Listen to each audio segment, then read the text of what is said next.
हम जुड़ने वाले सदस्यों का स्वागत करते हैं। संगीता श्रीवास्तव जी हमसे जुड़ चुके हैं और गीता जी, विनीता जी अपनी-अपनी संस्थाओं का प्रतिनिधित्व करने हमसे जुड़ गए हैं। तो और हमने 1.5 महीने पहले सद्भावना कथा उत्सव आरंभ किया, जिसमें शिक्षाप्रद, काल्पनिक, मनोरंजक, परिवेशगत, सूझबूझ व बहादुरी की नाटकीय चित्र और एनिमेशन कथाएँ शामिल की थी।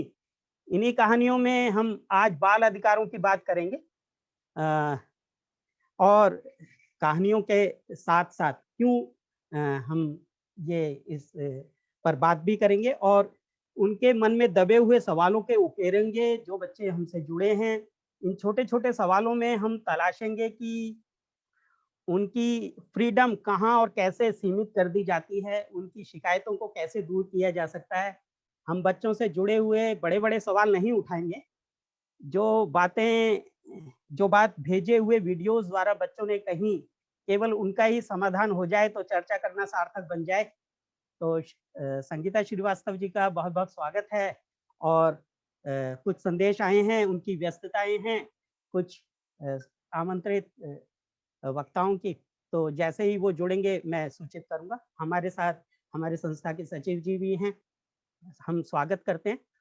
निश्चल शर्मा जी जुड़ चुके हैं, लेकिन हम बाल रचनाकारों का भी स्वागत करते हैं और उनका परिचय मैं दे दूँ और आमंत्रित सदस्यों का परिचय दे दूँ, तो मैं स्क्रीन शेयर के ज़रिए एक सबको उनके चेहरों से भी वाकिफ़ करा दूँ और उनका पूरा परिचय दे देता हूँ। आज बहुत ही सुंदर अवसर है, 72वां गणतंत्र दिवस है और आज हम बाल अधिकारों पर बातचीत करने एकत्र भी हुए और हम जानते हैं हमें संविधान ने मौलिक अधिकार दिए हैं और कुछ ड्यूटीज़ भी हमें बताई हैं और हमारे संस्था के कुछ प्रतिनिधि हमारे साथ हैं। गीता जी हैं, रास्ता संस्था से विनीता जी हैं और संतोष जी जुड़ेंगे और हम पहले बाल मन की बात आज जो बच्चे हमसे करेंगे, वो है ईश वंदना के रूप में अनुभव राज हमसे जुड़ चुके हैं। उनकी एक स्वरचित प्रार्थना है, फिर मानसी दानी अपनी एक कविता लेकर आई हैं, रोहित वर्मा के विचार होंगे, रोहित जी के विचार होंगे, सरस्वती विद्या मंदिर घनसाली के हैं और अनुभव राज जी भी अपनी बात करेंगे, लाइव भी कह सकते हैं, वीडियो भी है हमारे पास उनका। अक्षत कुमार जैन, काव्या गुप्ता, मोहम्मद शाहिद, सृष्टि, रजत, प्राची, विशु, देवेंद्र कुमार भी हैं हमारे साथ जुड़ेंगे।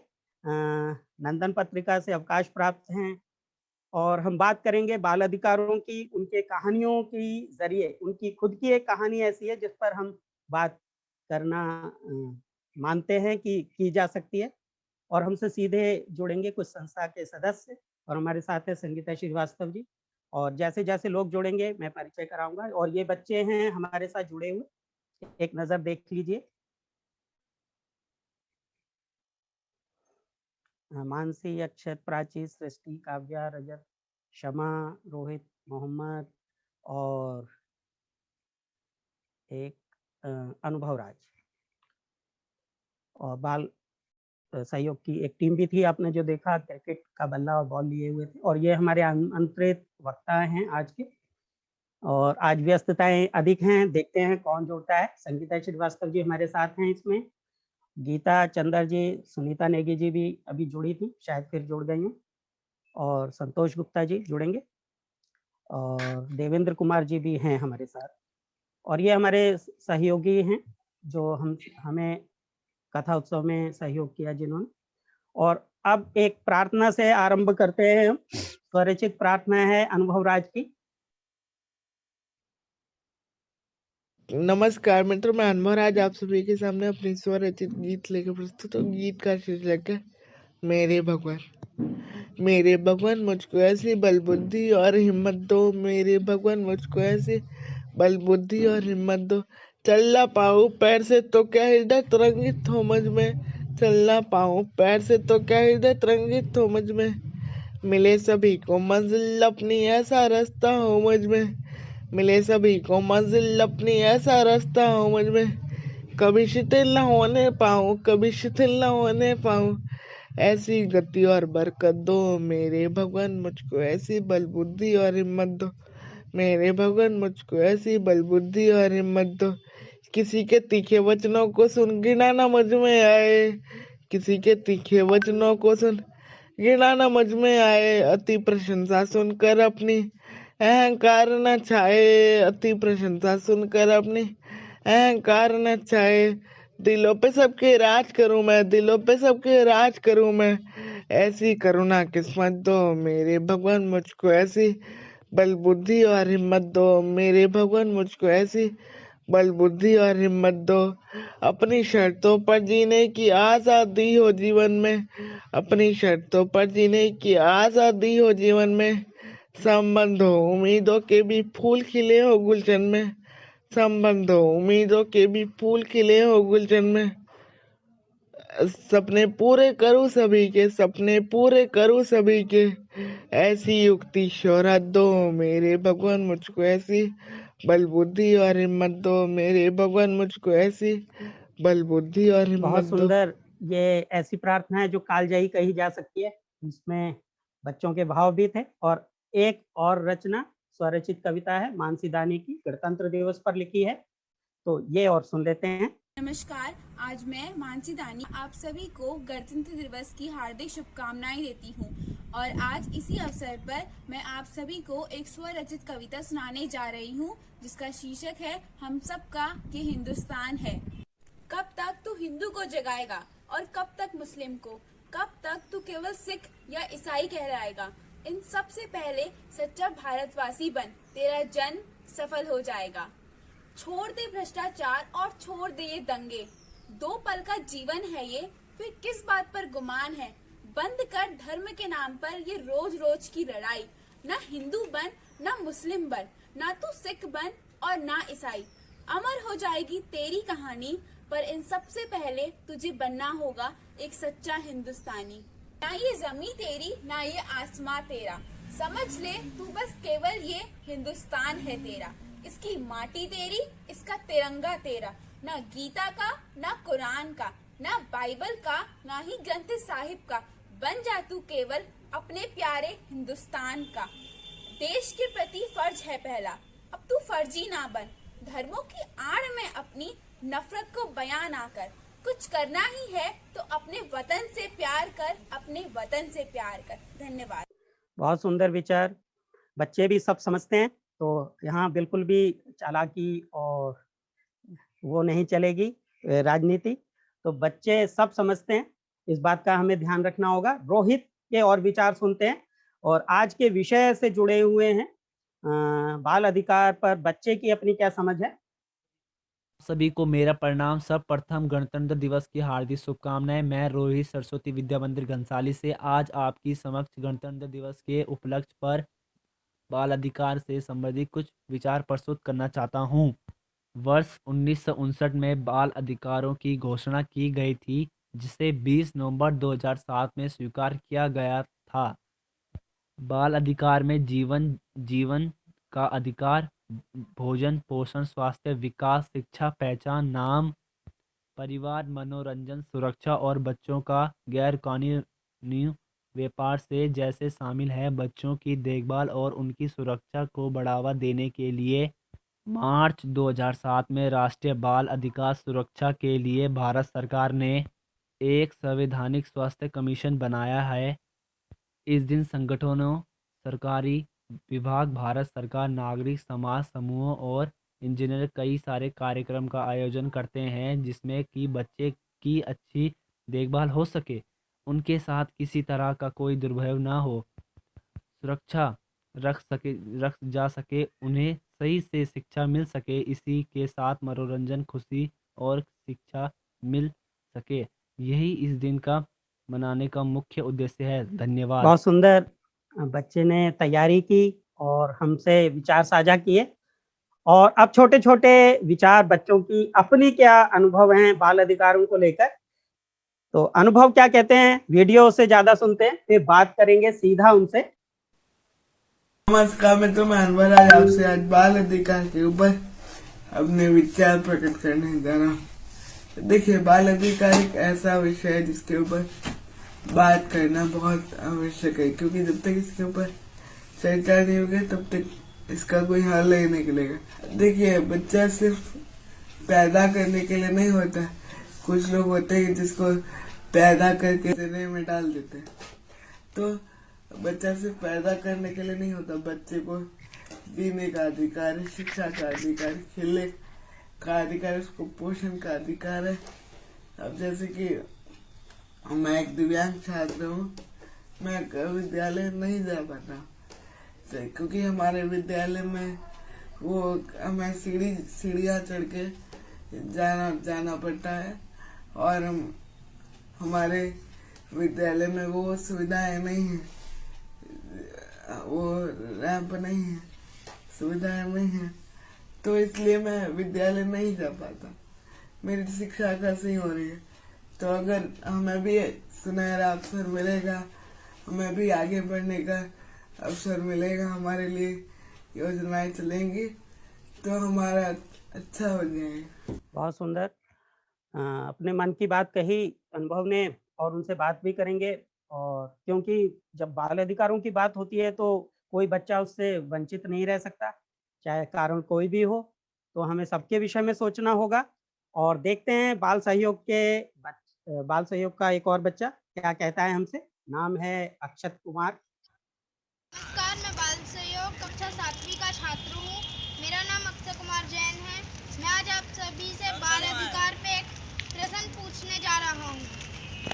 क्या मुझे अधिकार नहीं कि मैं खुला घूमूं, जबकि मुझ में इतनी समझ है कि मैं अपना भला बुरा खुद सोच सकूं?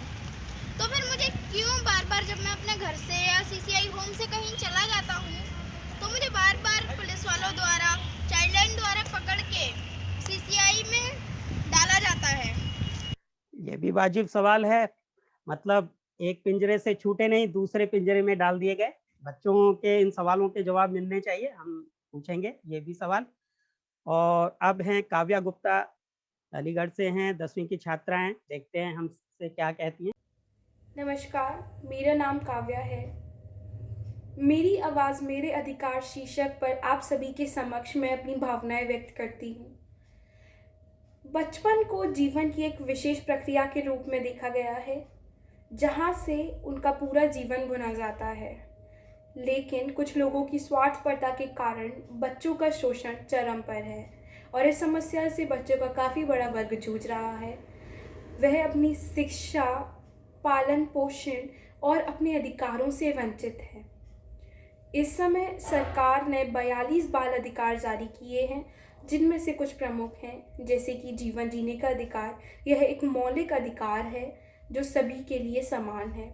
शिक्षा का अधिकार, बिना किसी भेदभाव का अधिकार, माँ बाप के साथ रहने का अधिकार आदि। जिसमें शिक्षा के अधिकार को सरकार ने अनिवार्य किया है, जिसमें प्राथमिक स्तर की शिक्षा को सरकार कहती है कि सबको प्राप्त होनी चाहिए। मेरा मानना है कि आजकल के समय को देखते हुए, देश की प्रगति को देखते हुए प्राथमिक स्तर की शिक्षा की जगह वरिष्ठ माध्यमिक स्तर की शिक्षा को अनिवार्य कर देना चाहिए, जिससे बच्चे अपना जीवन यापन कर सकें, अपनी प्रगति कर सकें। और शिक्षा को बिना किसी भेदभाव के लागू करना चाहिए, जिसमें ना किसी धर्म का भेदभाव किया जाए, ना किसी जाति का भेदभाव किया जाए, ना ही लैंगिक भेदभाव हो किसी में। मेरा मानना है कि विकलांग बच्चों के लिए अलग से कुछ व्यवस्थाएं प्रदान की जानी चाहिए उन्हें, जो कि दोनों मानसिक व शारीरिक रूप से हों, जिनसे वह भी समाज के साथ कदम से कदम मिला के चल सकें, अपने आप को इतना सक्षम समझें कि वह समाज का हिस्सा माने। बच्चे आजकल के समय में अपना ज़्यादा से ज़्यादा समय टीवी या मोबाइल के साथ ज़्यादा व्यतीत करते हैं। तो मेरा मानना है कि अपने अधिकारों के बारे में उन्हें जानकारी भी नहीं है। तो सरकार को कुछ ऐसे सीरियलों को प्रसारण करना चाहिए, जिससे बच्चे अपने बाल अधिकारों को समझ सकें, उनमें जागरूक हों अपने अधिकारों से। बहुत सुंदर बात कही।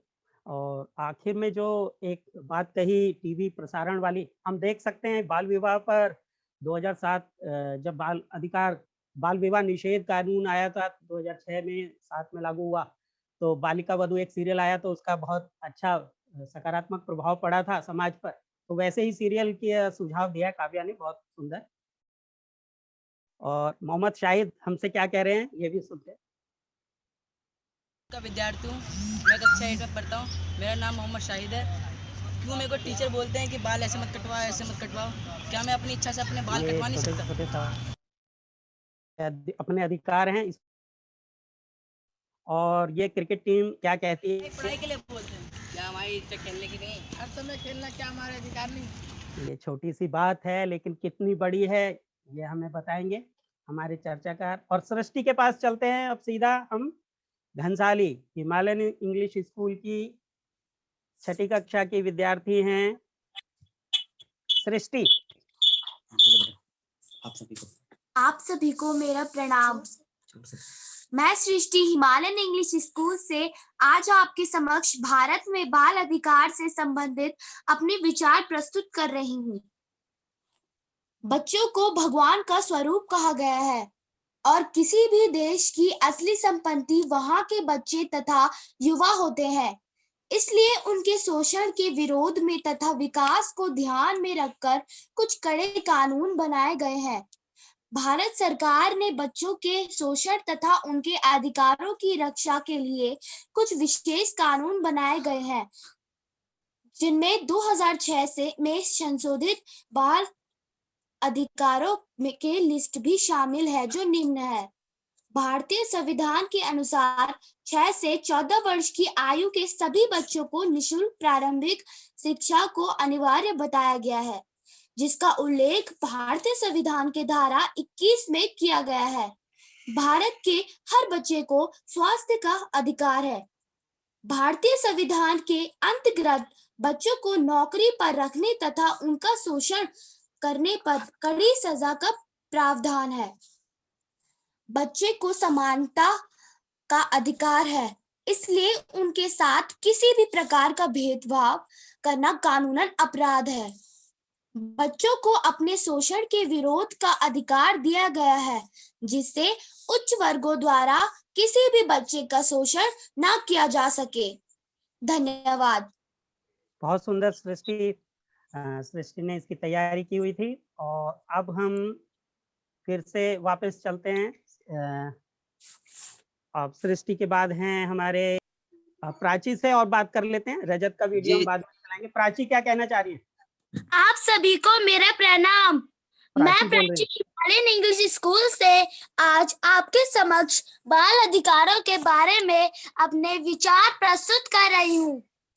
18 साल से कम आयु के बच्चों के समुचित विकास तथा उसके बाधक तत्वों के संबंध में अभिभावकों को अवगत कराना, निम्न आर्थिक स्तर के बालक के लिए नई नीति तथा सुनहरे भविष्य के लिए राह आसान बनाना, बालकों के प्रति बढ़ती हिंसा को समाप्त कर उन्हें सामाजिक व विधिक स्तर पर गैर कानूनी घोषित करना, विभिन्न देशों तथा राज्यों में बालकों की स्थिति के संबंध में शोध करना, बालकों के प्रति बढ़ते यौन अपराधों को रोकने के लिए जागरूकता फैलाना। धन्यवाद। बहुत सुंदर। इस बहाने बच्चे जान रहे हैं अपने अधिकारों को। बेशक वो जानकारी बड़ों की मदद से ली जा रही है। और अभी कुछ और बच्चे हैं, उनके और सुन लेते हैं। विशु हैं हमारे साथ, उनकी बात सुनते हैं। ज्ञान भारती। मेरा प्रणाम। मेरा नाम विशु है। आज हम सब बाल अधिकार पर बात करने के लिए एकत्रित हुए हैं। मैं पटेल को धन्यवाद देता हूं कि उन्होंने इस आवश्यक विषय को चुना, जिस पर बहुत कम लोग का ध्यान जाता है। तो आज मैं भी इस विषय पर अपने विचार रखूंगा। यूँ तो हम सभी कहते हैं कि बच्चे देश का भविष्य होते हैं, लेकिन सबसे अधिक अनदेखा बच्चों को ही किया जाता है। अगर वाकई हम बच्चे देश, समाज और परिवार का भविष्य हैं, तो हमारे खिलाफ इतने अपराध क्यों हो रहे हैं? हम सड़क पर भी क्यों मांग रहे हैं? अब जब बात बाल अधिकार की है, तो थोड़ा समझते हैं कि बाल अधिकार है क्या। 1959 में बाल अधिकार की घोषणा की गई, जिसे 20 नवंबर 2007 को स्वीकार किया गया। बाल अधिकार के तहत जीवन का अधिकार, पहचान, भोजन, पोषण और स्वास्थ्य, विकास, शिक्षा और मनोरंजन, नाम और राष्ट्रीयता, परिवार और पारिवारिक पर्यावरण, उपेक्षा से सुरक्षा, बदसलूकी, दुर्व्यवहार, बच्चों का गैरकानूनी व्यापार आदि शामिल है। बच्चों के अधिकार के उल्लंघन की जांच कर ऐसे मामलों में कार्यवाही आरंभ करना भी है। हमारे देश में कानून तो है, लेकिन पालन नहीं है। अगर हम गौर करें तो घर से लेकर सड़क तक इन अपराधों की एक श्रृंखला नजर आएगी। बाल अपराध का आंकड़ा 2007 में 1.8 से बढ़कर 2017 में 28.9% हुआ। 2017 में देश में बच्चों के खिलाफ 350 अपराध दर्ज किए गए। नेशनल क्राइम रिकॉर्ड ब्यूरो की 2016-17 की रिपोर्ट में उत्तर प्रदेश और मध्य प्रदेश बच्चों के खिलाफ अपराधों में अव्वल रहे।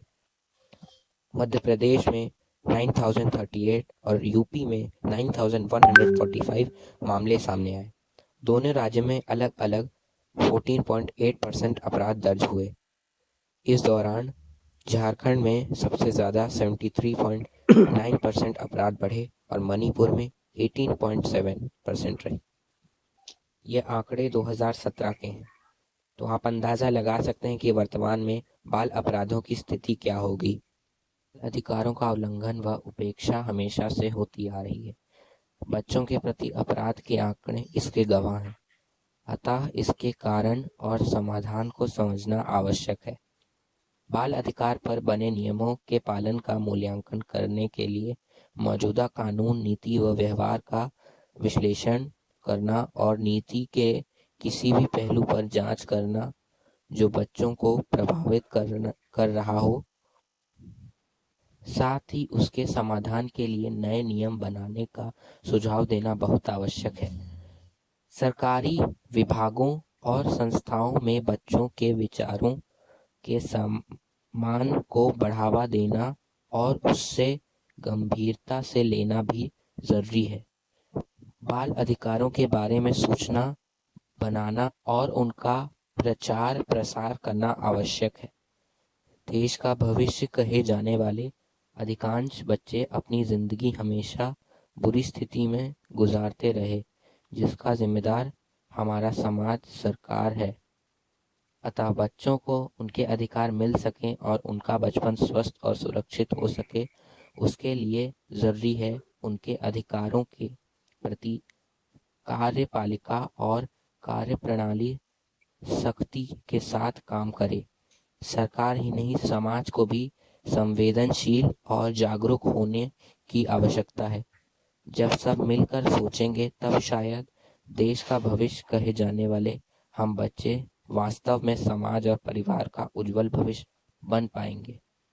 बहुत सुंदर। बाल अधिकारों पर बात हो तो जागरूकता के साथ साथ संवेदनशीलता भी बहुत जरूरी होती है। और एक कहानी आखिर में, जो कहानियों के लेखक हैं जिनकी कहानियां बच्चों ने सुनाई और उनके उन कहानियों में खुद की एक कहानी देवेंद्र कुमार जी की, वो सुनना बहुत जरूरी है। क्योंकि हम अधिकारों पर चर्चा करें तो लेखक जो आज अवकाश प्राप्त हैं, उनकी खुद की क्या कहानी है, निश्चल जी के स्वर में। कहानियों की कहानी। मेरा बचपन और कहानी कहीं गहरे जुड़े हुए हैं। मेरे पिताजी नहीं थे और माँ को ज़बरदस्ती मुझसे दूर कर दिया गया। वह एक अधेड़ विदुर के 5 बच्चों की विमाता बनकर मुझसे दूर चली गई। मैं बूढ़ी नानी के साथ एक बड़े मकान में अकेला था। अपने अकेलेपन को भरने की कोशिश में मेरा परिचय घर में इधर उधर पड़ी फटी पुरानी और आधी अधूरी किताबों से हुआ। मुझे तो जैसे खजाना ही मिल गया। मैं उनमें रम गया, खो गया, पर खजाना जल्दी ही चुक गया। मुझे प्यासा छोड़ गया। मैं बेचैन था। फिर एक खिड़की खुल गई। हमारी गली में हरना बाबा अपनी बैठक के चबूतरे पर सबके पढ़ने के लिए कई अखबार रखवाते थे। उन्होंने मुझसे कहा कि मैं अखबारों को नीचे नाली में न गिरने दूं। मुझे अच्छा लगा। मैं अखबार पढ़ता नहीं था, पर पढ़ने वालों की बातें ज़रूर सुनता था। एक दिन अन्ना बाबा मुझे अपने साथ बाज़ार ले गए। उन्होंने ढेर सारे फल और पूरी मिठाई खरीदी और पास के अनाथालय में चले गए। उन्होंने मैनेजर से कहा तो कई बच्चे आंगन में निकल आए। सर्दी ज़्यादा थी, लेकिन वे नंगे पैर थे। बदन पर कोई गर्म कपड़ा नहीं था। मैनेजर के हाथ में छड़ी थी। वह छड़ी हिलाकर चीखा, सब नीचे बैठ जाओ। बच्चे पुतलों की तरह नंगे फर्श पर बैठ गए। बाबा ने बच्चों को पूरी मिठाई और फल बांट दिए। मैनेजर फिर चीखा, जल्दी खाओ वरना चमड़ी उधेड़ दूंगा। मुझे ये सब अच्छा नहीं लगा। मेरी नानी तो मुझसे कभी कुछ नहीं कहती थी। इन बच्चों का कोई नहीं था, ये किसी के कुछ नहीं थे। क्या इसीलिए इनके साथ मारपीट की जाती थी? मैं वहाँ से हटकर एक बड़े चबूतरे पर चढ़ गया। वहाँ एक बड़े कमरे में किताबों की तालाबंद अलमारियाँ नज़र आ रही थीं। मैं अंदर चला गया। कमरे की लंबी मेज़ पर अखबार रखे थे, लेकिन कोई पढ़ने वाला नहीं था। कुर्सी पर बैठे आदमी ने मुझे एक किताब थमा दी। बोला, बैठकर आराम से पढ़ो। किताब का शीर्षक था बितानी वीर। उसमें हथेली के अंगूठे जितने बड़े बच्चे की कहानी थी। बाद में पता चला कि वह अंग्रेजी की कहानी टॉम थंब का रूपांतर थी। उस आदमी ने कहा, चाहो तो किताब को घर भी ले जा सकते हो, अपना नाम पता नोट करवा दो। फिर तो मैं अक्सर वहाँ से किताब घर ले जाने लगा। मैं सोचता था कि अनाथालय में रहने वाले बच्चों से मिलूं, उनसे बात करूं, पर मैं उनसे फिर कभी नहीं मिल पाया, पर उन्हें भूल भी नहीं सका। मैं नई सड़क स्थित महावीर जैन स्कूल में पढ़ता था, पर वहाँ जाने का मन नहीं करता था। गणित के मास्टर रोज पिटाई करते थे, क्योंकि गणित मुझे बिल्कुल समझ नहीं आता था। पिटाई से बचने का एक ही उपाय सूझा कि मैं स्कूल ही न जाऊं। मैं अनाथालय की लाइब्रेरी से किताब लेकर दिल्ली रेलवे स्टेशन चला जाता था। वहाँ बैठकर सारा दिन किताब पढ़ता और छुट्टी के समय घर लौट आता। बेचारी नानी, उन्हें कुछ पता नहीं चलता था, लेकिन क्या मुझे पता था कि इस तरह मैं अपना करियर नष्ट कर रहा था। रेलवे स्टेशन के सामने दिल्ली पब्लिक लाइब्रेरी नई नई खुली थी। मैं वहाँ गया तो चकित हो उठा। सब तरफ किताबें ही किताबें और भारी भीड़। साहित्य से असली परिचय वहीं से आरंभ हुआ। आज यह याद नहीं रह गया कि किस विषय की कितनी किताबें पढ़ी होंगी, पर क्या इतना काफ़ी नहीं है कि किताबों की दुनिया ने मेरे अकेलेपन को अपने अंदर समेट लिया था। मैं अब उदास नहीं था। हाँ, एक इच्छा मेरे मन में सिर उठाने लगी थी। क्या मैं भी इन लेखकों की तरह लिख सकूंगा कभी? यहीं समाप्त होती है। इनका थोड़ा सा अंश था कहानी का, वो रखना बहुत ज़रूरी था, ये जो बेस बनेगा चर्चा का।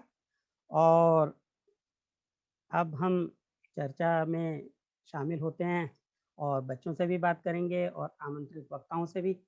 हमने तरह तरह के किस्से कहानियों से बच्चों को सिखाने की कोशिश कर ली। क्या भरे गिलास में और पानी भरा जा सकता है? क्या शिकायतों से भरे मन में उपदेशों का अमृत भरा जा सकता है?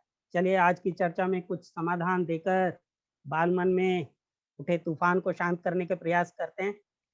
आइए बच्चों के छोटे-छोटे समझे जाने वाले इन सवालों से आज की चर्चा को शुरू करते हैं। क्या ये वाक़ई छोटे-छोटे मसले हैं? क्या इन्हें गंभीरता से लेने की ज़रूरत नहीं है? तो सीधा सबसे पहले हम संगीता जी के पास चलते हैं। चर्चा करें शुरू तो पहले प्रस्तुतियों पर एक टिप्पणी और मन की बात। संगीता श्रीवास्तव जी।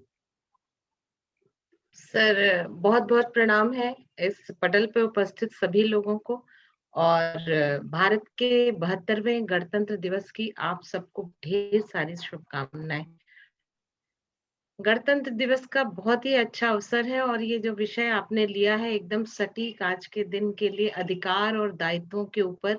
और बच्चों ने जो अपनी प्रस्तुति दी है, वो चाहे वो कविता हो और या कहानी हो, सब कुछ एकदम दिल को छू लेने वाली थी। एकदम सच्ची बात सच्चे मन से जब बोली जाती है तो सीधे दिल से निकलकर दिल तक पहुंचती है। अगर बनावटी बातें होती हैं तो फिर वो हवा में कहीं इधर उधर डिस्प्लेस हो जाती हैं। तो बच्चों की जितनी भी बातें थी एकदम सही थी, और आज का विषय आज के दिन को लेके बहुत ही ज्यादा सटीक है। अधिकारों और दायित्वों के लिए हम सबको बहुत ज्यादा जागरूक होना पड़ेगा, और ये मैंने जिस तरह से देखा कि बच्चे अपने अधिकारों को अभी से जानने के लिए प्रेरित हो रहे हैं, बहुत ही अच्छा एक वो मैसेज जा रहा है बच्चों के बीच में भी और समाज को भी, कि हमारा भविष्य आने वाले दिनों में शायद सुरक्षित हाथों में रहेगा। जी बहुत बहुत शुक्रिया। और सुनीता नेगी जी बाल सहयोग से जुड़ी हैं, हमारे साथ हैं। और सुनीता जी नमस्ते। और गीता चंद्र जी भी हमारे साथ हैं। नमस्ते सुनीता जी, नमस्कार।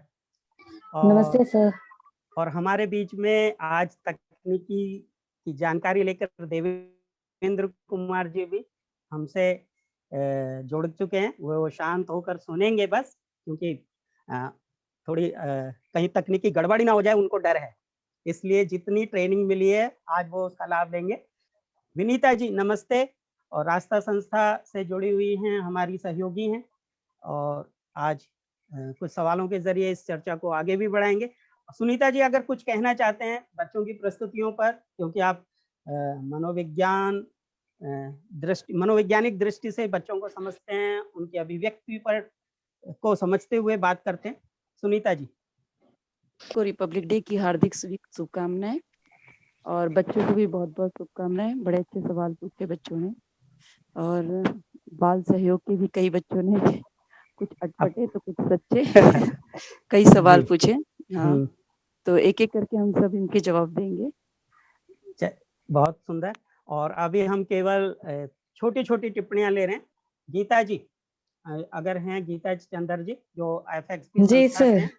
जी सर। जी सर। बच्चों की प्रस्तुतियों, हाँ नमस्ते, बच्चों की प्रस्तुतियों पर कोई टिप्पणी, फिर हम चर्चा में उतरते हैं। थैंक यू सर, सबसे पहले तो इनवाइट करने के लिए, और दूसरा सबको रिपब्लिक डे की बहुत बहुत शुभकामनाएं। बहुत बहुत मुबारक। और सच बताऊं सर, मुझे आज सारे जितने भी परफॉर्मेंस बच्चों ने दी सभी बहुत अच्छी थी, बट मुझे अनुभव राज और मानसी दानी का बहुत अच्छा लगा, मुझे उनका परफॉर्मेंस। हाँ, और जी हाँ, बहुत सुंदर लिखी थी कविता मानसी दानी ने, जो बोली बहुत सुंदर थी। मौलिक विचार होते ही खूबसूरत हैं, लेकिन बच्चे शुरुआत करते हैं अनुकरण करके, उनका भी स्वागत होता है। और विनीता झा जी आपका स्वागत है। आप कोई टिप्पणी करना चाहेंगे बच्चों की प्रस्तुतियों पर, और जिस तरह से आप बच्चों को प्रेरित करते हैं, मार्गदर्शन देते हैं, और आप भी सेलिब्रेट भी कर रहे हैं गणतंत्र दिवस अपनी संस्था में, तो अभी आप जुड़े हैं। स्वागत है विनीता जी।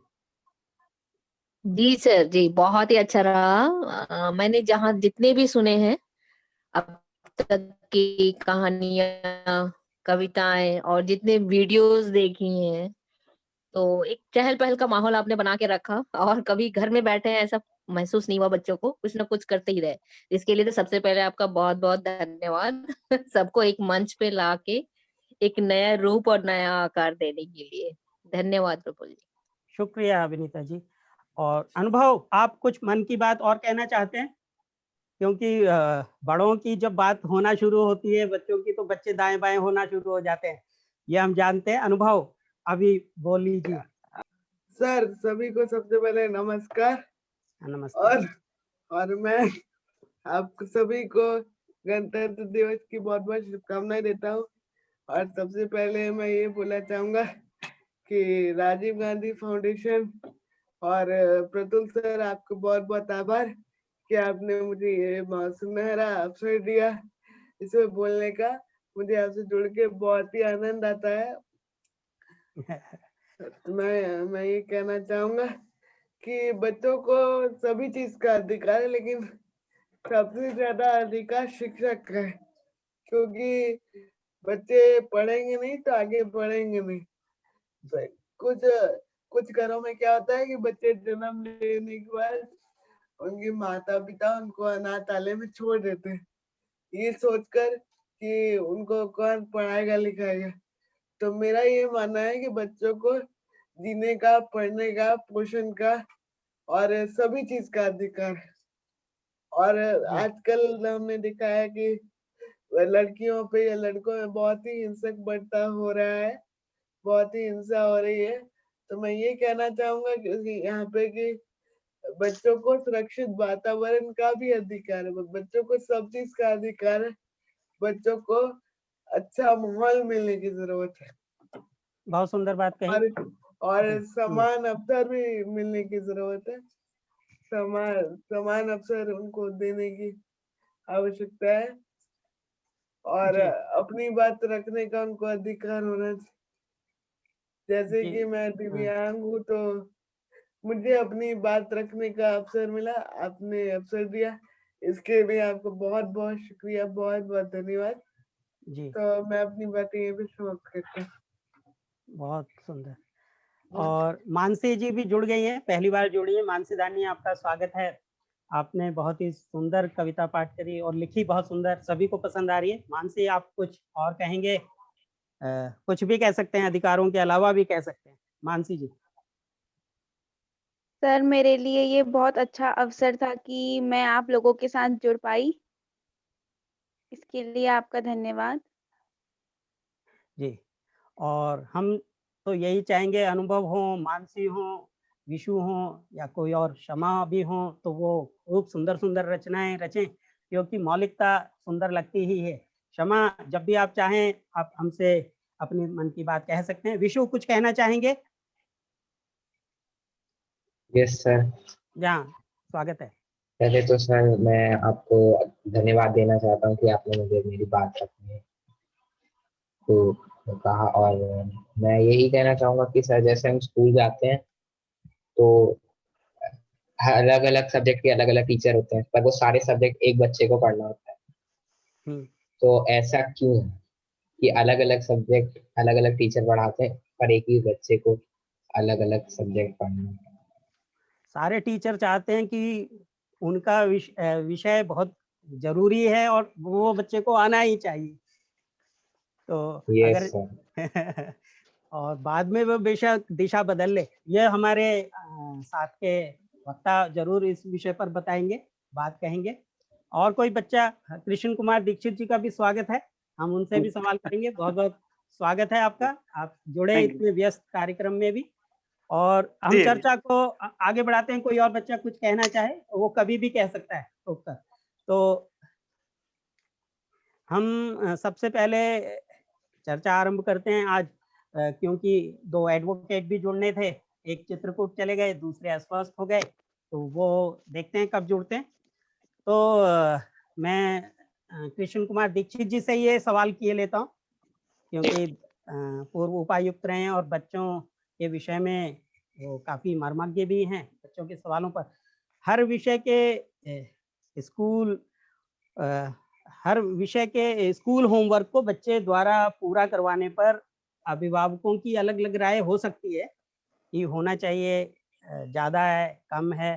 पर पढ़ने वाला बच्चा गुरुजनों की बात मानते हुए कोल्हू का बैल बन जाता है, और कब बन जाता है यह उसे खुद भी मालूम नहीं पड़ता। बच्चे कोल्हू के बैल ना बने, इसके लिए भी पेरेंट्स अलग से व्यवस्था बनाते हैं, वे अलग से उन्हें कोई ना कोई कोर्स ज्वाइन करा देते हैं। क्या ये हल है?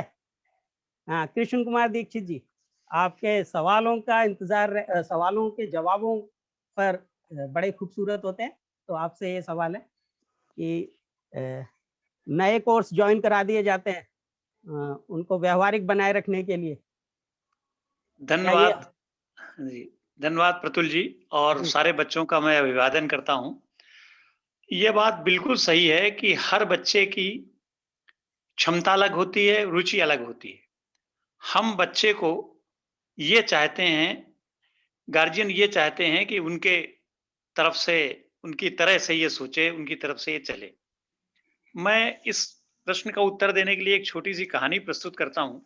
हाँ, ज़रूर। एक पत्रकार एक पागलखाने में गया, तो वहाँ पर एक बच्चा 15 साल का लड़का, वो पागलखाने में था, वो भर्ती था तो उसने पत्रकार से पूछा कि तुम्हारा कौन-सा कमरा है?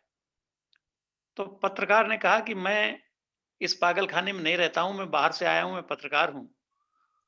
तो उस बच्चे ने कहा कि अच्छा तुम उस पागलखाने से आए हो जो इन दीवारों के बाहर है। तो जी। उसको बड़ा अच्छा लगा, उसने पूछा कि ये तुम कैसे कह सकते हो? तो उस बच्चे ने कहा कि पहले मैं भी वहीं रहता था और जब मैं पढ़ना शुरू किया मैंने, तो मेरा हर रिश्तेदार, मेरा हर संरक्षक, टीचर मुझसे वो कराना चाहता था, जो मैं नहीं चाहता था और वो चाहता था। उसने कहा कि मेरी माताजी मुझको डॉक्टर बनाना चाहती थीं, पिताजी इंजीनियर बनाना चाहते थे, बड़ी बहन संगीतकार बनाना चाहती थी, मेरी दादी मुझको पहलवान बनाना चाहती थी, मेरे टीचर मुझको हर चीज़ किसी ने ये नहीं पूछा कि मैं क्या बनना चाहता हूँ। तो मुझको हर लोग रोकते थे। अब मैं यहाँ आ गया हूँ, जो मैं चाहता हूँ वो करता हूँ, किसी का प्रतिबंध नहीं। तो ये तो मज़ाक की बात थी, जी। लेकिन हर बच्चे को ये देखिए कि उसकी क्षमता कितनी है, उसमें उसकी इच्छा क्या है। ब गार्डियन का और टीचर का जो समय है, जो स्वभाव है और जो हक है, वो केवल एक गमले में एक फूल को एक पौधे को माली की तरह है। उसको अच्छी खाद दे दें, उसको अच्छा गमला दे दें, सुरक्षा दे दें, समय पर पानी दे दें। अब उस वृक्ष में, उस पौधे में कितने फूल आते हैं, कैसे फूल आते हैं, ये उसके नेचर पर छोड़ दें। बहुत हम सुंदर। जी। ज़बरदस्ती बच्चों से करते हैं। लोग बड़े अच्छे स्कूल में भर्ती कराना चाहते हैं, अपने मन का विषय दिलाना चाहते हैं, तो ये बच्चे ब बग्गड़ हो जाते हैं और आगे जाके बिल्कुल शून्य हो जाते हैं। तो हमें बच्चे की क्षमता और अधिक देखिए उसको स्वतंत्रता के लिए बच्चे चाहते हैं कि ये संगीतकार हो जाए उसके स्कूल के बाद भी, तो उसको बच्चे का सही विकास नहीं हो जाता। इस जी। बात को दिनकर जी ने बहुत अच्छी तरह कहा है, क्योंकि वो आर्थिक रूप से कहा है कि यदि सब मिलकर भोगें इसे न्याय से, तो अब भी वसुधा सबका उदर मात्र भर सकती है। वाह! धरती में अब इतनी क्षमता शेष नहीं कि सबको अमेरिका कर सकती है। हम हर बच्चे को आइंस्टीन नहीं बना सकते, हर बच्चे को सुभाष चंद्र बोस नहीं बना सकते, हर लड़की को रानी लक्ष्मीबाई नहीं बना सकते। उसमें जो कुछ है, उसका हमें उपयोग करना है, तभी बच्चों का सर्वांगीण विकास होगा, मेरा ऐसा मानना है। धन्यवाद। बहुत सुंदर। जी, बिल्कुल। और सुरेंद्र विक्रम की कविता भी है कि पिता कुछ और चाहते हैं, माँ कुछ और कहती है और है ना, कोई इंजीनियर बनना चाहता है। बहुत सुंदर विचार रखे दीक्षित सर ने। और अब हम चलते हैं संगीता श्रीवास्तव जी से एक सवाल ले लेते हैं और हम जानेंगे कि क्योंकि बच्चों को जागरूक करने के बड़े तरह से प्रयास किए जाते हैं। छोटे बच्चों की सुरक्षा के लिए उन्हें बुरी मंशा से अवेयर किया जाता है। गुड टच, बैड टच और लालच, बुरी बला वाले चैप्टर स्टार्टिंग प्ले से ही स्टार्ट हो जाते हैं।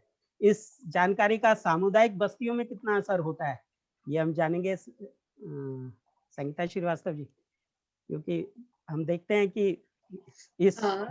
इस विषय पर समुदाय के बच्चे अलग तरह से रिएक्ट करते हैं, पेरेंट्स प्राय। संगीता जी। सर बहुत ही अच्छा क्वेश्चन है। इस समय का ज्वलंत समस्या जो ये हम लोगों के बीच में हम लोगों को अपना बचपन अगर हम लोग याद करें, पीछे पलट के देखते हैं अपना मतलब जब हम लोग बच्चे थे तो ऐसी समस्याएं बहुत ज्यादा या तो लोग उजागर नहीं करते थे या समाज में होती बहुत कम थी। ये जो आपने समस्या अभी जो सवाल मेरे साथ किया है, गुड टच, बैड टच या लालच वाला, इन सब का मुझे लगता है कि मेरा अपना मानना है, एक शिक्षाविद होने के नाते, एक माँ होने के नाते और एक काउंसलर होने के नाते, एक मुझे लगता है एक मेरा अपना एक माँ का देखने का नजरिया कुछ और होता है, जो पिताजी का देखने का नजरिया और होता है। अगर हम अपने माँ के नजरिए से देखें 22 साल के टीचिंग कैरियर के हिसाब से देखें तो मुझे ऐसा लगता है कि बच्चों को अधिकार मांगना तो हम ठीक है, लेकिन कहीं ना कहीं बच्चों को अधिकार मांगने की ये नौबत आई क्यों? इसका मतलब कहीं ना कहीं जो समाज है वो अपना दायित्व पूरा नहीं कर पा रहा है। जो माँ बाप है, जो आजकल आपने देखा होगा अक्सर ऐसा होता है कि माँ बाप दोनों नौकरी पे निकल जाते हैं।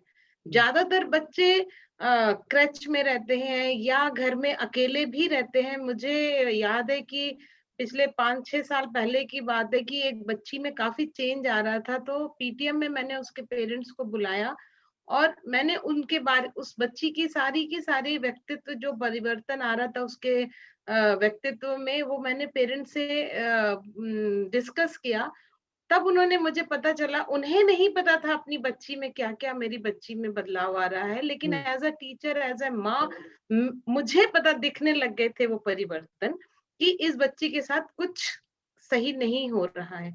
और तब जाके उनके फादर ने ये कबूल किया कि हाँ, हम दोनों चले जाते हैं। ये बच्ची स्कूल से जाती है, खुद ताला खोलती है, खाना खाती है, लंच माइक्रोवेव में गरम करके, और फिर खेलने चली जाती है, फिर आती, मतलब उसका पूरा इतना सेट पैटर्न माँ बाप ने बता दिया। लेकिन माँ बाप को इतनी फुर्सत नहीं होती है कि वो ये देखे कि क्या जो हमने सेट पैटर्न फॉलो बनाया है अपने बच्चे के लिए, क्या बच्चा उसको फॉलो कर रहा है कि नहीं कर रहा है। जी। तो सबसे बड़ा दायित्व जो है वो है हमारा, हम पेरेंट्स का, कि हम बच्चों के साथ इतना समय बिताएं कि बच्चे को अधिकार मांगने की जरूरत ना पड़े। बच्चा खुद से खुद समझ जाए कि ये मेरा अधिकार है, हाँ, और मेरे अधिकारों की पूर्ति यहाँ पे हो रही है। अब रही बात सामुदायिक बस्तियों पे, इसका क्या, क्योंकि जैसा माहौल आसपास का असर होता है, मुझे लगता है उसका बाल मन पे बहुत गहरा असर पड़ता है। अब सब लोग देवेंद्र जी जितने भाग्यशाली नहीं थे कि वो सही जगह पर सही किताबों की दुनिया में पहुंच गए।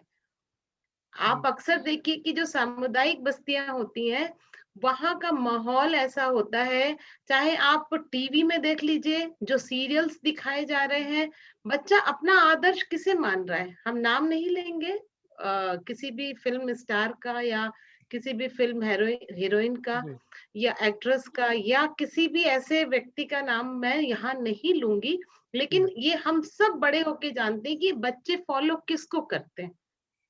कोई भी जो चीज होती है, बच्चे, मुझे लगता है कि जैसे अभी बच्चों ने कहा कि क्या हम बाल अपनी मर्जी से नहीं कटा सकते? क्या हम क्रिकेट नहीं खेल सकते? क्या हम दोबारा पिंजरे में क्यों जाए? लेकिन मेरा ऐसा मानना है कि बच्चों के विचार उतने परिपक्व नहीं होते कि वो सही तरीके से अपना डिसीजन ले सके। उसके लिए हम बड़ों का ये दायित्व है कि हम बच्चों का उचित मार्गदर्शन करें। हम हिटलर ना बन जाए, हम उनको पिंजरे में ना बांध दें, हम उनको साकल में ना जकड़ दें, लेकिन उनको इस तरीके से हम गुरु कुम्हार शिष्य कुंभ है, गड़ी गड़ी काढ़े खोट, अंतर हाथ सहार दे, बाहर बाहे चोट। तो हमें गुम्हार की तरीके से, इस तरीके से कि अगर हम उसके ऊपर थोड़ा सा ऊपर से थपथपा भी रहे हैं, तो ऐसी थपथपाहट होनी चाहिए कि उसको आकार सही मिले। ऐसी थपथपाहट नहीं होनी चाहिए कि वो घड़ा जो है वो टूट के 2 टुकड़ों में बिखर जाए। लेकिन आज की परिस्थितियां ऐसी हैं कि भ्रष्टाचार अज्ञानता की बुनियाद ने फिर कमाल कर दिया। भ्रष्टाचार और अज्ञानता की बुनियाद ने फिर कमाल कर दिया। मासूम से अपरिपक्व बचपन को खस्ता हाल कर दिया। और वो बच्चे अपने आसपास के माहौल से, सामुदायिक बस्तियों का सर, अगर हम जाते हैं वहां पे कोई कार्य करने के लिए, उन बस्तियों में बच्चों के साथ जब हम पढ़ाने के लिए जाते हैं या उनके साथ जनरल ऐसे कोई त्योहार है वो मनाने के लिए जाते हैं, ना मम्मी का पता है मम्मी कहाँ है, सुबह से निकली शाम तक, ना गार्जियन का पता है कि कहाँ से निकले। अब वो बच्चा किन हाथों में जा रहा है, वो इसका ध्यान रखने वाला कौन है? सही कह रहे हैं। तो सबसे बड़ी जिम्मेदारी तो बच्चों को अधिकार तो हम दे ही रहे हैं, लेकिन उससे पहले हमें अपने दायित्व समझने होंगे कि क्या हम अपने दायित्व निभा रहे हैं सही दिशा में कि नहीं। बिल्कुल सही कह रहे हैं। और आपने बहुत सुंदर जवाब दिया। और इसी से जुड़ा हुआ एक सवाल, क्योंकि कार्यक्षेत्र गीता चंद्र जी का, संतोष गुप्ता जी का भी है, तो गीता जी से मैं एक सवाल के लेता हूँ। संगीता जी ने बहुत सुलझा हुआ जवाब दिया, वस्तु स्थिति रखी। जी चंद्र जी, गीता जी, जी सर। बच्चों के यौन उत्पीड़न और बाल मजदूरी से छुटकारा देने पर आपका काम है। जी सर। ऐसे बच्चे मिलते ही आप उनके पुनर्वास और भोजन की हाँ स्थायी व्यवस्था देकर उन्हें सुरक्षित करते हैं। क्या फिर जी भी सर। किसी तरह की मदद देना बाकी रह जाता है? आपको सालता है कि ये रह गया, ये रह गया? जी सर। एक सवाल मेरे मन में हमेशा रह जाता है। जब भी हमें चाइल्ड लेबर केस यानी बाल मजदूरी का जब कोई बच्चा मुझे मिलता है हुँ, और जब पहले हमें बच्चा मिलता है उससे पहले हमें बात करना होता है कि आखिर बच्चा ऐसा कर क्यों रहा है? ऐसी क्या ज़रूरत है जो उसको बाल मज़दूरी करनी पड़ रही है? हुँ, तो कई बार तो ऐसा होता है कि फैमिली वाले खुद भेजते हैं बच्चे को कि नहीं घर में इनकम और आएगी तो आप जाइए काम करिए। लेकिन कई बार फैमिली की सिचुएशन ऐसी होती है कि बच्चे को काम करना पड़ता है। जैसा कि मुझे एक केस याद आ रहा है कि एक बच्चा था 11-12 साल का, उसके पिता का देहांत हो गया था और घर में हुँ, मम्मी थी और 2 बहनें थीं। खेती भी उनकी बहुत ज़्यादा नहीं थी, थोड़ी-सी ही थी। तो बच्चे के पास कोई और दूसरा रास्ता बचा नहीं और वो यहाँ नोएडा में आकर उसने काम करना शुरू किया। हुँ, एक होटल पे मदद करता था, वो ऐसे खाना-वाना ले जाकर देता था। तो जब बच्चा हमारे पास आया, हमने उसको रेस्क्यू किया और उसके बाद फिर मैंने बात किया, 2-3 बार हमारा उनसे काउंसलिंग का दौर चला जो। फिर बच्चे ने बताया कि मैडम ठीक है, आप जो कह रहे हो मैं आपकी बात मानूँगा, मैं घर जाऊँगा, मैं पढ़ाई करूँगा। लेकिन बताइए मेरा घर कैसे चलेगा? सही। हुँ, अब इस सवाल का जवाब मैं उसे क्या देती? क्योंकि वो हुँ, गाँव में रहते हैं, वहाँ पे ऐसा नहीं है कि बहुत रोज़गार के अवसर हैं कि उनकी माँ कहीं जाकर काम कर सकें और अपने बच्चों का पालन-पोषण कर सकें। तो वो इस तरीके के जब हमें ऐसा नहीं है कि एक बच्चा, बहुत बच्चे मिलते हैं। तो ये हुँ, सवाल मुझे बहुत खटकता है कि क्या करना चाहिए हमें? क्योंकि हम क्या कर रहे हैं? अभी बच्चे को हमने लिया, वापस को घर हुँ, भेज दिया, पर घर की मजबूरी ऐसी है कि बच्चे को वापस आना पड़ेगा। वो दिल्ली नहीं आएगा, वो मुंबई चला जाएगा, वो कहीं सही और बात। जाएगा, पर हुँ, ये हुँ, होता रहता है। तो ये कुछ ऐसे सवाल हैं जो मुझे हर बार मतलब मैं खुद से ही पूछती हुँ, रह जाती हूँ और मुझे सही लगता में। है कि इसे सरकार को इसके बारे में कुछ सोचना चाहिए, कुछ और बहुत गंभीरता से सोचना चाहिए। हाँ, इस तब सवाल जाकर ये तो उलझे हुए सवाल हैं। इनका कैसे समाधान हो, तो आखिर में हम देवेंद्र जी से ज़रूर पूछेंगे इन सवालों का क्या हल हो सकता है, क्योंकि जी सर। जो अनुभवी लोग हैं उनकी शरण ही ली जाती है। जी। हाँ, बिल्कुल सर। तो बहुत एक वाजिब सवाल। सुनीता जी हमारे साथ हैं, बाल सहयोग की काउंसलर हैं, बच्चों के साथ समय देती हैं और ऐसे बच्चे जो घरों से भाग जाते हैं और पकड़े जाते हैं, फिर यहाँ लाए जाते हैं। सुनीता जी, हाँ जी जो सर। बच जो बच्चे भागे हुए होते हैं, वे कहीं न कहीं अपनी फ्रीडम, अपनी इच्छा को खतरे में देखकर मौका मिलते ही भागते हैं। हुँ। आप उन्हें फिर से कैद कर देते हैं। क्या ये वैसा ही नहीं है जैसे एक पिंजरे से छूटे पंछी को पकड़कर दूसरे पिंजरे में दोबारा कैद कर दिया जाए? या फिर दोनों पिंजरों में अंतर आप मानते हैं? दोनों पिंजरों में अंतर है। एक सोने का है और एक लोहे का है, ऐसा कुछ? हाँ, बताएँ सर, सुनीता जी। बच्चे ने जो बात उठाई वो बिल्कुल सच है, सही है। कई परिस्थितियाँ ऐसी हो जाती है कि बच्चे घर से निकल आते हैं। एक तो ये भी हो सकता है कि पेरेंट्स उनको अपने तरीके से चलाना चाहते हैं, बच्चे नहीं जाना चाहते। दूसरा कई बार बच्चों का स्वभाव ऐसा होता है कि वो कुछ एक्सप्लोर करना चाहते हैं, एक जगह नहीं टिक पाते, तो वो घर से निकल पड़ते हैं। तो घूमते-फिरते रहते हैं इधर-उधर, 1 आध दिन घूमते हैं, उसके बाद वो किसी ट्रेन में बैठे, इधर से उधर चले गए, फ्री में टिकट यात्रा करी। अब जब उनके 1-2 दिन इस तरह से निकल जाते हैं, तो बच्चों को इसमें बहुत मज़ा आता है। हुँ, लेकिन बाद-बाद में जब उन्हें सच्चाई का सामना करना पड़ता है और जैसे कि हम सब जानते हैं, कुछ गिरोह होते हैं, ह्यूमन ट्रैफिकिंग वाले होते हैं, बच्चे थोड़ा-सा नादान होते हैं, वो सोचते हैं बस ये सब के बारे में उन्हें पता नहीं होता है कि कौन उन्हें झूठ-झूठ फुसला ले, कुछ बहला ले, कुछ कह दे। तो बच्चों को जरूरत भी होती है ऐसे लोगों की, और लोग उन्हें लालच देके अपने संग ले जाके कुछ भी गलत व्यवहार कर सकते हैं। इस वजह से चाइल्ड लाइन, पुलिस वाले जब भी देखते हैं, उन्हें लगता है कि हाँ, ये बच्चा घर से निकला हुआ है या भटका हुआ है और इसको हमारी मदद की ज़रूरत है, तो वो उनको पकड़ लेते हैं। पकड़ के कोर्ट में पेश किया जाता है जी। और फिर उनके इलाके के अनुसार उन बच्चों को सीसीआई में, जहाँ पे चाइल्ड केयर इंस्टीट्यूट होते हैं, वहाँ पे बच्चों को हुँ। डाला जाता है। तो हुँ। वहाँ बच्चों को समझाया जाता है काउंसलिंग के वजह से और के माध्यम से, और जानने की कोशिश की जाती है कि बच्चा घर से क्यों निकला है। तो हुँ। कई बच्चे ऐसे होते हैं जो बहुत ही टैलेंटेड होते हैं, वो जब अपनी बातें बताते हैं तो उनके पेरेंट्स को बुलाया जाता है। कई बच्चे एड्रेस बताते ही नहीं हैं, जो बहुत हुँ। अलग-अलग प्रक्रिया से उनके लिए गुज़रना पड़ता है। माता-पिता आते हैं जिन बच्चों के, उनको समझाया जाता है। तो इस तरह से उनका लिंक फिर से आपस में जोड़ा जाता है। तो असल में तब पता चलता है कि हाँ, बच्चे चाहते क्या हैं और क्या उनके लिए सही है, तो उनको वो रास्ता वहाँ दिखाया जाता है। तो ऐसा नहीं है कि घर में भी ख़ैर पिंजरा नहीं है और सीसीआई में भी पिंजरा नहीं है। अब बच्चे बड़े समझदार हो चुके हैं, अब पुराना ज़माना नहीं रहा। बच्चे अपने अधिकार बेखूबी जानते हैं और अब सीसीआई जो है वहाँ पे ऐसा नहीं है कि जैसे सर ने एक कहानी बताई थी, अभी आपने दिखाया था इसमें हुँ। कि बच्चों के साथ एक मैनेजर जो इतना क्रूरता वाला व्यवहार कर रहा था।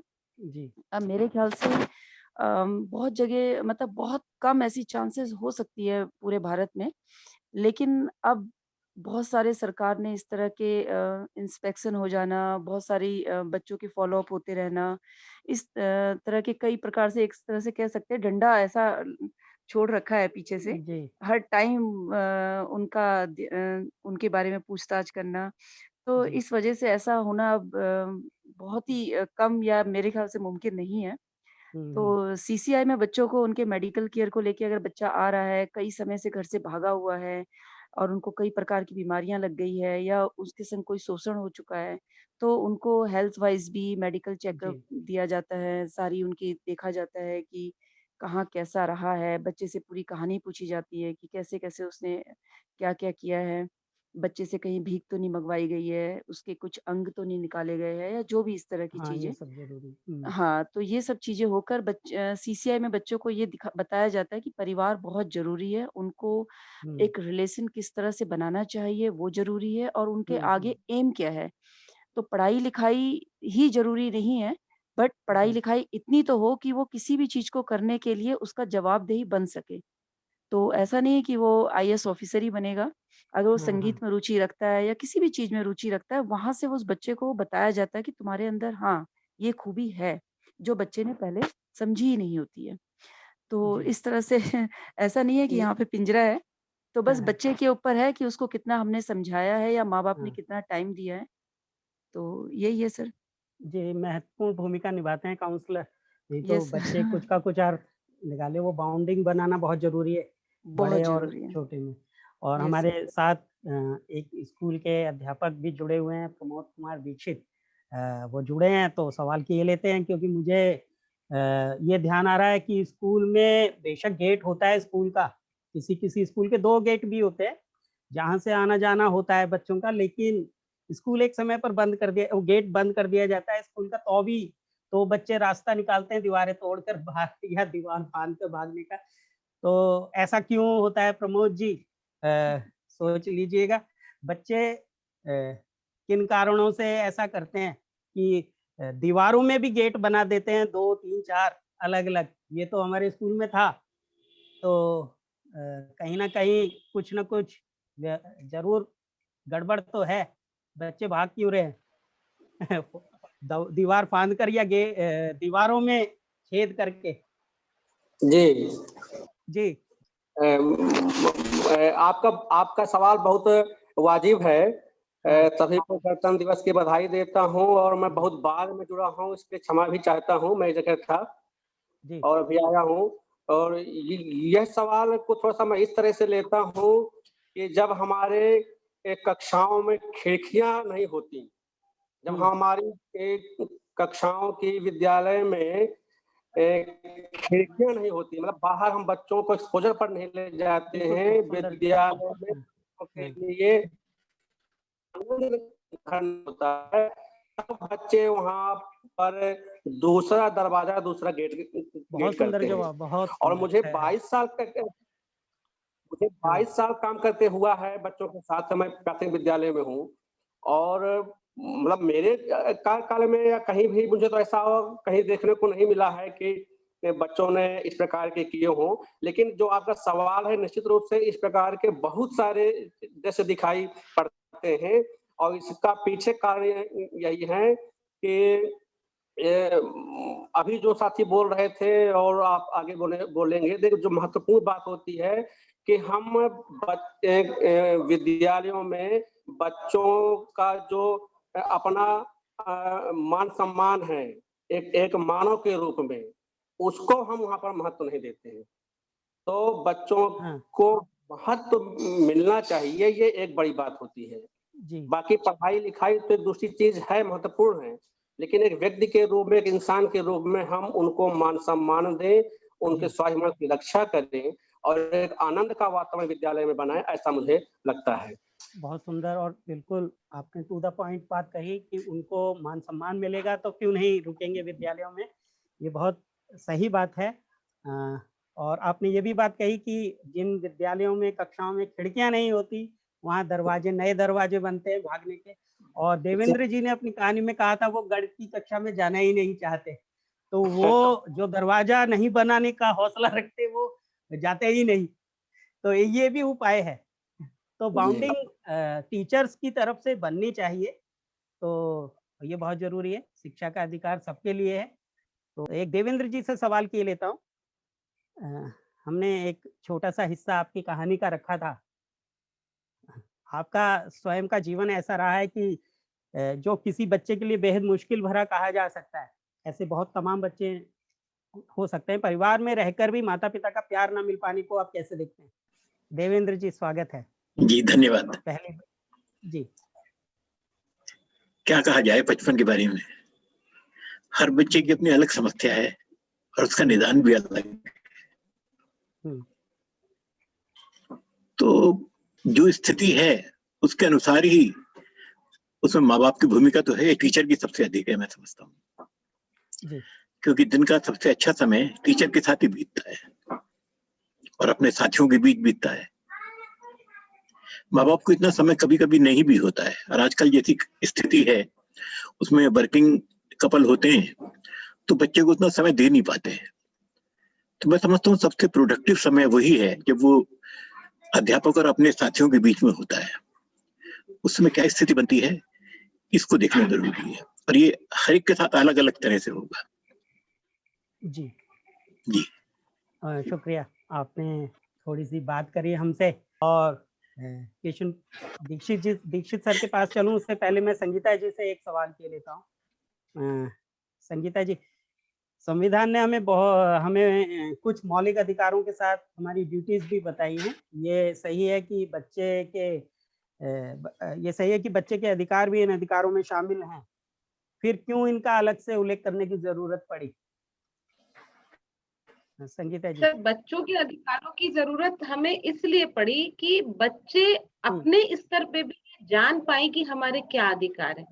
पहले का अगर हम पिछले 20 साल पहले के भारत को देखें तो वहां पे आप चाहे जिस उम्र में या हम जिस उम्र में, हमें उतनी जरूरत ही नहीं पड़ती थी अपने अधिकारों के लिए अपने समाज से लड़ने की, क्योंकि हर माँ बाप का एक दायित्व ये होता था कि वो अपने सीमित संसाधनों में भी अपने बच्चे को रोजी रोटी दिलाना, मतलब अपने बच्चों को रोटी और एक छत, रोटी कपड़ा मकान देना माँ बाप की एक दायित्व होता था और वो उसे पूरा करते थे।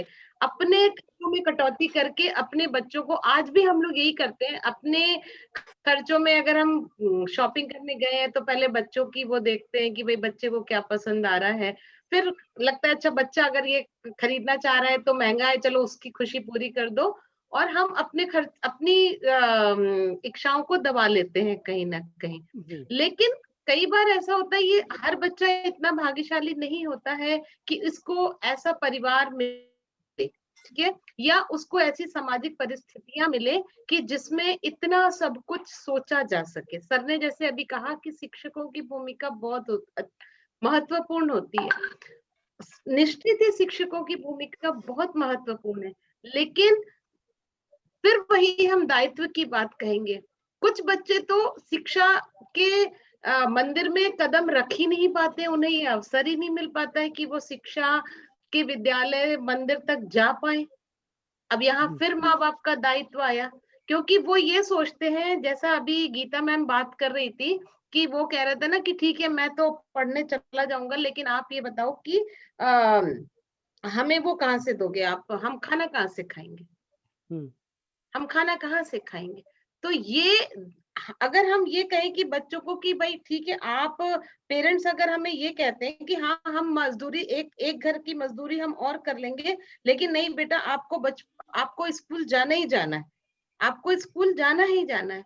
लेकिन आजकल आप अगर हम देखें तो इसमें ऐसा हमने देखा है कि माए जरा सी लड़की बड़ी हुई, आजकल बड़े बड़े घरों में देखो सर, हम लोग बहुत क्योंकि हम शिक्षा जगत से जुड़े हैं और मेरी एक आदत है कि हम लाग लपेट चाशनी नहीं लगा सकते, जो सत्य है हम वो सत्य बोलेंगे, क्योंकि बहुत ही सटीक विषय यहाँ पे लिया गया है। आप मोस्टली घरों में जाके देखिए कि वहां पे जो लेडीज होती हैं खुद तो चर्चाओं में व्यस्त होती है किटी में, लेकिन अगर अपनी मेड को यही कहती क्या तुम्हारी कोई छोटी लड़की है, मेरे घर में 24 घंटे के लिए दे दो। सही बात है। और अगर हमें इस विषय पे उनको चर्चा में आमंत्रित किया जाए तो बहुत अच्छे अच्छे विचार प्रस्तुत होंगे। तो ये समाज का ये जो दोहरा मापदंड है ना, ये मेंटेलिटी जब तक हम अपनी बार बार हम यही बात कह रहे हैं कि जब तक हम अपने दायित्व को नहीं समझेंगे कि हमारा एज ए सामाजिक प्राणी, एज ए माँ बाप, एज ए सामाजिक प्राणी हमारी क्या जिम्मेदारी है। हमारे वो बच्चा स्कूल जा रहा है, अच्छा ठीक है आपने अब ठीक है हम ये कहते हैं कि आपने उसको काम पे रख भी लिया, तो आप उस 12 घंटे के लिए आपने उसको 8 घंटे के लिए काम पे रखा, 4 घंटे आप काम कराइए, 4 घंटे आप उसको 4 घंटे से 2 घंटे उसको अपने साथ बैठ के पढ़ाइए।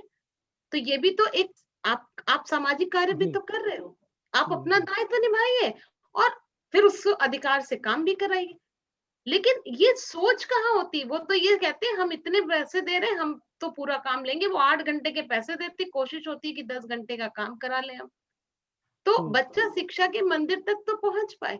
तो अब बाल अधिकार इसलिए हमें चाहिए, बच्चों को बताना जरूरी है कि बच्चा खुद ये प्रोटेस्ट करे। अगर समाज बिगड़ता जा रहा है तो बच्चा ये प्रोटेस्ट करे कि नहीं मुझे स्कूल जाना ही है, या अगर माँ काम पे रख भी रही है अपने बेटी बेटे को तो इस शर्त पे रखे कि मैम 2 घंटे मेरा बच्चा यहाँ पढ़ेगा आपके पास।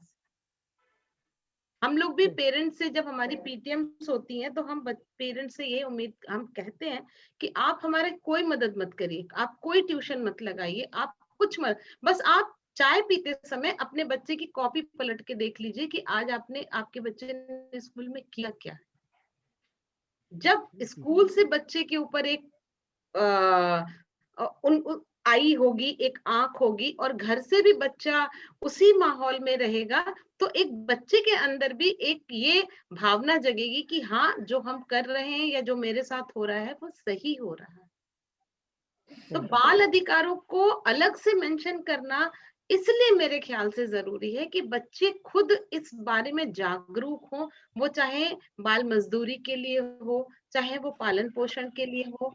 सबसे बड़ी बात सुरक्षा की है, सबसे बड़ी बात सुरक्षा की है। इस समय चाहे लड़का है चाहे लड़की है, किसी का भी जीवन सुरक्षित नहीं है सर। सही कह रहे हैं। इसलिए उन्हें ये अधिकार बताना बहुत जरूरी है कि ये आपका अधिकार है। इसके लिए यदि आपको किसी बहुत ऊंचे स्तर पे भी जाना पड़े, किसी को लाठी से मारना भी पड़े, तो आप अपनी इज्जत, अपनी अस्मिता को बचाने के लिए आप इस हद तक भी जा सकते हैं। तो इसलिए बाल अधिकारों का, क्योंकि बाल अधिकार अगर बाल को ही नहीं पता हमारे क्या अधिकार है, महिला अधिकार क्या है, अगर महिला को ही नहीं पता है तो कोई भी शोषण कर सकता है। जी सही बात। लेकिन आजाद अधिकार का मतलब ये नहीं है कि आप मनमानी करो।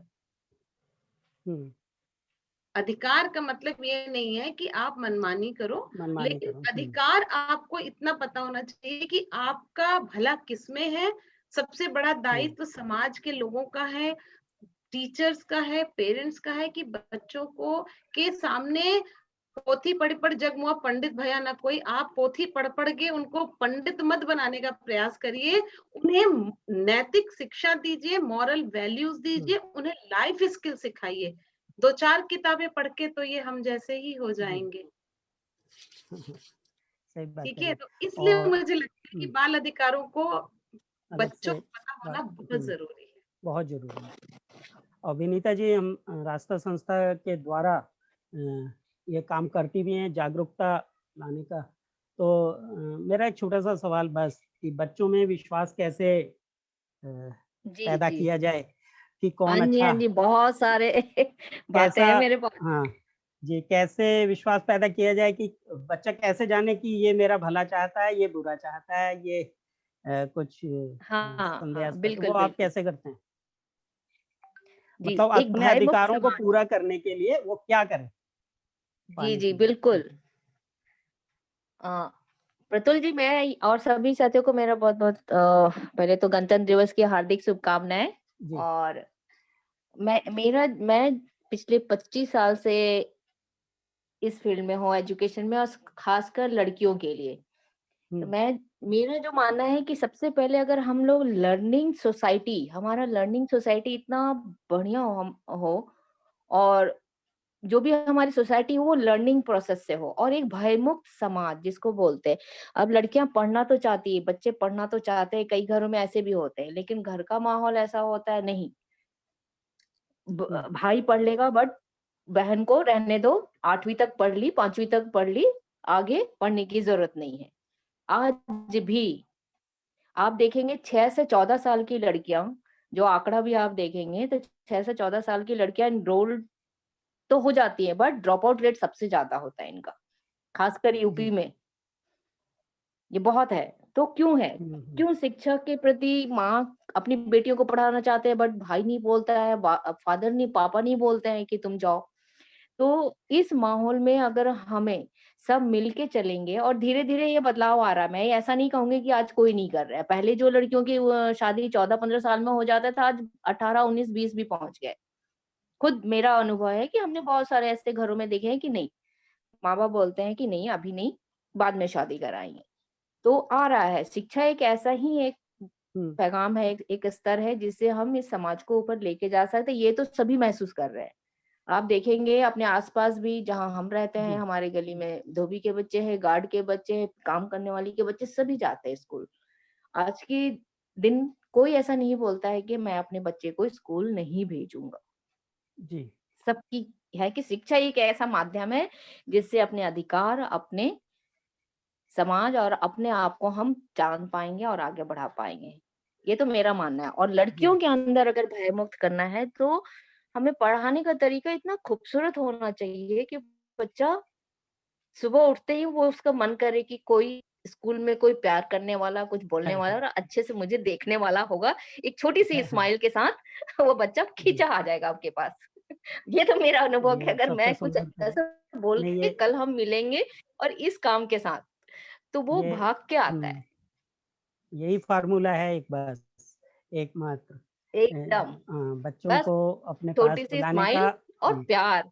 हाँ, लेकिन एक सवाल रह जाता है, दीक्षित सर से मैं लूंगा वो जवाब कि परिवार के पालन पोषण की भी जिम्मेदारी होती है कई बार, जो बच्चे समझते हैं, और इमोशनली तो हर बच्चा अपने परिवार के लिए होता ही है, और फिर संस्था के लोग और हम जैसे लोग वे भी धकेले, भाई नहीं पढ़ना जरूरी है, पढ़ना जरूरी है। तो ऐसे में क्या किया करें सर? अनम्यूट करिएगा पहले तो। ऐसे में क्या, अब समाधान की तरफ हम बस 4-5 मिनट समाधान की तरफ। जी। प्रतुल जी और सारा विद्वान लोग, सुनीता नेगी जी, संगीता श्रीवास्तव जी, सबको प्रणाम करते हुए मैं ये कहूंगा कि परिवार एक सबसे अच्छा स्कूल होता है। परिवार स्कूल में बच्चा 5 या 6 घंटे रहता है, बाकी 24 घंटे में घटा दिया जाए तो 18 घंटे 14 घंटे वो परिवार में रहता है। तो परिवार एक बड़ा शिक्षा का माध्यम है।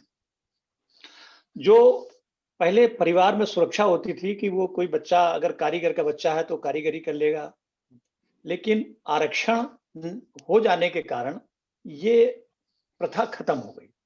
अब बच्चे को लगता है कि हमारा कोई भविष्य नहीं है, हमारे पास कोई दुकान नहीं है, हम क्या करेंगे? तो वो भटकता है। इसमें परिवार उसकी बड़ी मदद कर सकता है। मुझको एक कहानी याद आती है कि एक 20 साल का युवक चोरी में पकड़ा गया और जब उसको सजा दी गई, तो उसने मजिस्ट्रेट से कहा कि मैं जेल जाने के पहले अपने माता-पिता और गुरु से कुछ बात करना चाहता हूँ। तो मजिस्ट्रेट ने कह दिया, बात कर लो। तो माता-पिता जब खड़े थे तो उसने कहा, मैं एक छोटी-सी बात कह रहा हूँ, आप लोग करिए। तो उसने माँ-बाप और टीचर के कान में काट लिया, दाँत से काट लिया और बड़ी जोर से खून बहने लगा। तो वहाँ पे डॉक्टर दिखाया गया। मजिस्ट्रेट ने कहा कि तुमने क्या किया? तो उसने कहा कि आपने मुझको चोरी की सजा दी, ये बहुत ठीक रहा, लेकिन जब मैं चोरी करके कोई सामान लाता था तो मेरी माँ मुझको रोकती नहीं थी, मेरे पिता मुझको रोकते नहीं थे, मेरे टीचर भी जानते थे कि मैं चोरी कर लेता हूँ, इस जानबूझ करके मुझको रोका नहीं है, तो मुझको जो आज सजा मिल रही है, इस सजा के सही हकदार ये लोग हैं। समाज में कई माँ बाप अपने बच्चों के दुर्गुणों को जानते हैं, उसको छिपाते हैं। उनके द्वारा किए गए कुछ जो बच्चे जुआ खेलते हैं, जब वो जीत कर आते हैं तो माँ बाप खुश होते हैं कि चलो आज हमारा लड़का ही लाया है। लड़का दबंग होता है, अत्याचार करता है तो खुश होते हैं कि चलो हमारे इसमें सामाजिक सुरक्षा बढ़ रही है। तो सबसे पहले तो हमें समाज को दूर करना है, टीचर को दूर करना है। एक बच्चे से जब पूछा गया कि स्कूल क्या है, तो उसने कहा कि स्कूल एक ऐसी जगह है जहां हमें कूटा जाता है और हमारे माँ बाप को लूटा जाता है। अच्छी परिभाषा तो है। ये भावना जब स्कूल की है, ये श्रद्धा स्कूल की है। जो टीचर हैं वो केवल स्कूल को पैसे का माध्यम कि हमें ऐसे पैसा मिलता है इसलिए हम वो काम है। जो डिवोटेड शिक्षक हैं, जो समर्पित शिक्षक हैं, वो शिक्षक बनते नहीं हैं, उनको मौका नहीं मिलता, और जिनको मौका मिलता है वो शुद्ध ये, अगर हम इसको दूर कर लें। दूसरा एक बात मैं और कहना चाहूंगा कि जो जुनॉयल जो है, बच्चे को जो दंड दिया जाता है अपराध का, जी, जी। वो 2 साल से अधिक नहीं दिया जाता। मैं कहता हूं कि उसको दंड पूरा दिया जाए। अगर उसने 20 साल की सजा हो, लेकिन 20 साल में 2 साल बच्चे को सजा दें, बाकी उसके 18 साल उनके गार्जियन को या जिसने उनका दुरुपयोग करके उनको इस जुर्म के लिए प्रेरित किया है, ये सजा उनको मिलना चाहिए। और जो बच्चे की 18 साल 15 साल उम्र बना दी गई है, उसको कम कर देना चाहिए, क्योंकि अब बच्चों का विकास, बच्चे के सोचने का तरीका परिपक्व हो गया है।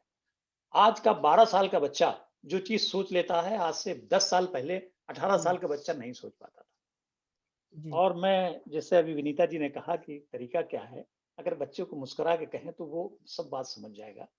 एक शेर याद आता है कि आप चाहेंगे हमें चाहने वालों की तरह, हम भी सुलझ जाएंगे उलझे हुए बालों की तरह। अगर आपका मन बच्चे की तरफ है तो वो बिल्कुल ठीक हो जाएगा। और बच्चे को अपनी जागीर मत समझें, बच्चों को एक स्वतंत्र इकाई समझें। और बच्चा जो है, पास पड़ोस की भी जिम्मेदारी है कि अगर कोई बच्चा अपराधी निकल जाता है तो आप उसको अपराधी कहें, उस संकोच न करें। तो आज के दिन, गणतंत्र के दिन, अगर गणतंत्र दिवस के दिन हम इन बिंदु पर विचार कर रहे हैं तो बहुत अच्छा है। धन्यवाद। और मैं समझता हूँ कि यहाँ समापन किया जाए, क्योंकि विचार समापन वाले थे, समाधानात्मक थे। फिर भी मैं ये चाहता हूँ एजाज सोफी जी अगर जुड़े हैं तो अगर वो कुछ शुभकामनाएं भी देना चाहते हैं तो अवश्य दें। कश्मीर से जुड़े और इसका लाभ लिया जाए। कश्मीर भी हमारे साथ है अभी। हाँ एजाज जी। जी थैंक यू। एक्चुअली बहुत बढ़िया प्रोग्राम था इस आज के दिन में। तो आपको मालूम है कश्मीर में जो है, यहाँ पे भी ऐसे कॉन्फ्लिक्ट के हालात है कि बच्चे जो है वो सिर्फ अपनी जान के पीछे पड़े हैं, जान बचाने के पीछे पड़े हैं। तो ऐसे राइटर्स के बारे में बिल्कुल मालूम नहीं है। तो मैं चाहता हूँ कि एक मास अवेयरनेस हो जाए बच्चों में कि बच्चों के राइट्स क्या है। आप आप सोशल मीडिया या बाकी न्यूज़ चैनल्स में देखते रहते हैं कि ऑलमोस्ट बच्चे जो है सिर्फ अपनी जान के पीछे होते हैं, सिर्फ जान बचाने के पीछे होते हैं। सही बात है। बाकी जितने भी राइटर्स हैं, जितने भी मैंने मतलब आज सुने, हालांकि कुछ कुछ चीजें मुझे खुद भी मालूम नहीं था, लेकिन मैं खुद इतना हैरान हूँ कि वो टाइम कब आएगा जब हमारे वैली के बच्चे भी ऐसे राइटर्स के बारे में उनको मालूम हो, या वो राइटर्स भी उनको मिल जाए। तो ओवरऑल में बहुत बढ़िया प्रोग्राम था, तो बहुत बढ़िया प्रोग्राम। तो मैं चाहता हूँ कि ये जो है आगे भी ऐसा हो जाए। तो बहुत बहुत शुक्रिया, थैंक यू सर। बहुत सुंदर विचार रखने के लिए। और इन्हीं शब्दों के साथ विनीता जी, सुनीता जी, इंदिरा गुलाटी जी और कृष्ण कुमार दीक्षित जी, बहुत बहुत आभार। संगीता श्रीवास्तव जी, बहुत बहुत आभार। देवेंद्र कुमार जी, आभार व्यक्त करते हैं कि आप जुड़े। गीता चंद्र जी, सुनीता जी, गीता जी। अब हम समाप्त करते हैं कार्यक्रम। नमस्ते।